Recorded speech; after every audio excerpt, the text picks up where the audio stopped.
Well, it's been a busy year for anyone working in HR because of the pandemic, and with the immigration system going through the biggest changes in decades, that looks set to continue.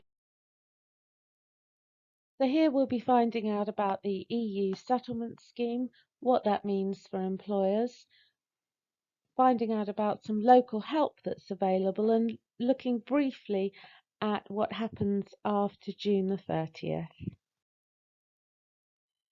So the EU settlement scheme was set up in March 19, and we're currently going through a 6-month grace period which ends on June the 30th. It's the scheme through which citizens of the EU, other EEA countries and Switzerland can protect their post-Brexit rights by gaining settled or pre-settled status. There have been 5.18 million applications up until the end of February, and 4.6 million of those are in England. And down here in sunny Somerset, up until December the 31st, there were almost 26,000 applications. A little bit of caution in using this data for any other purposes. It really is just a snapshot in time. There is no firm data on the number of EU citizens here in Somerset, but we do know that thousands have yet to apply, and of course many of those will be employed in our businesses.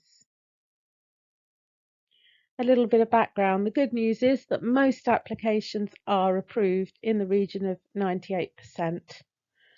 Anyone applying now, that's after January the 1st, needs to have been resident before December the 31st, 2020. And children need status too, and there's provision for some family members outside of the UK to apply. Gaining settled or pre-settled status protects all rights, so healthcare, the right to rent, education, and so on. The scheme has changed a little since March 19, and it's possible it'll change again in the last few months, but the current position is that those who don't apply become, in effect, undocumented, lose all rights after June 30th. What's the difference between settled and pre-settled status? I know there's been some confusion about that. Well, it's really quite simple. Settled status is granted to anyone who's been resident for more than 5 years, and that's indefinitely. Pre-settled status is granted to those that have been resident for less than 5 years, and that does expire if it's not converted to settled status. It will lapse, and obviously there are future implications there regarding right to work for employers.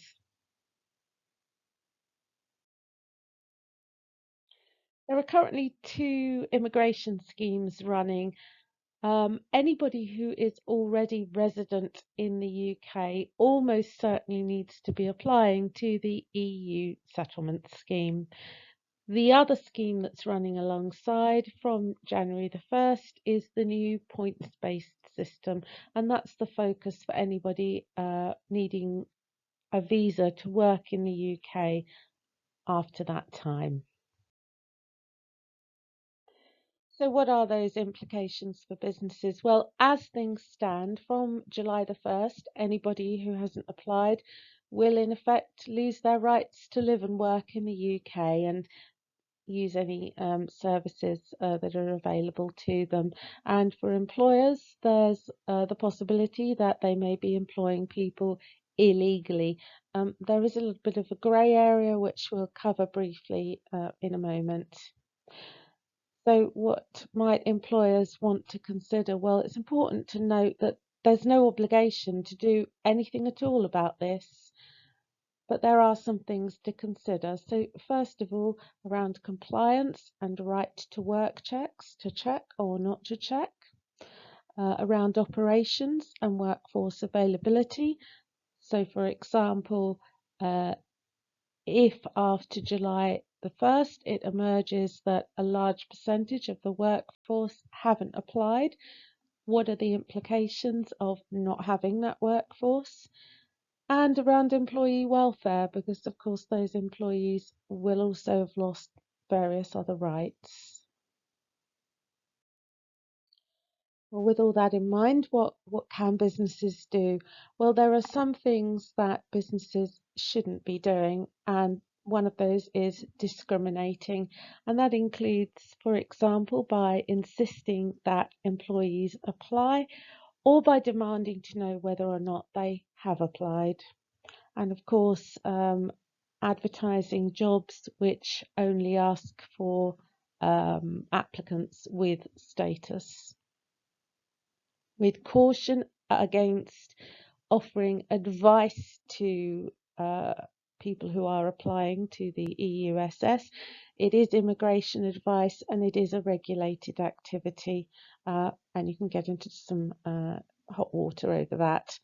But there are some things that employers can do. So they can signpost, share information, and refer employees for help. So the good news is that fully funded help is available thanks to our partnerships with county and district councils, and our staff are registered with the Office of the Immigration Services Commissioner. So what can we do? Well, we can take referrals from employers. So we can work one-to-one with people, either in COVID-safe workplace settings or neighbourhood settings, which we can arrange to help people through the application process in any language. We can take complex case referrals and pass them on, and we can provide materials such as posters and e-materials, again in any language, for on-site publicity in workplaces. We're happy to provide advice to employers about what they can do to promote the scheme in the workplace and how to engage staff. So what happens after June the 30th? Well, applicants may have received a letter at their physical address, but it's important to remember that that letter is not proof of right to work. There's now a new digital proof of status, which is an online process which provides a code which needs to be given to employers.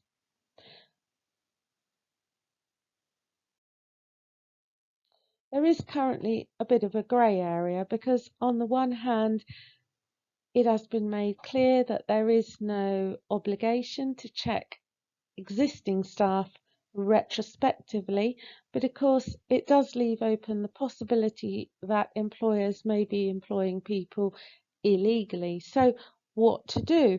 Well, we asked immigration lawyers and employment lawyers, and I'm afraid we haven't had a conclusive answer. Some have suggested that one possibility is to check all staff, including those who are likely to have UK passports. We'll be keeping an eye on guidance between now, the end of March, and June, and we'll update this page if anything changes.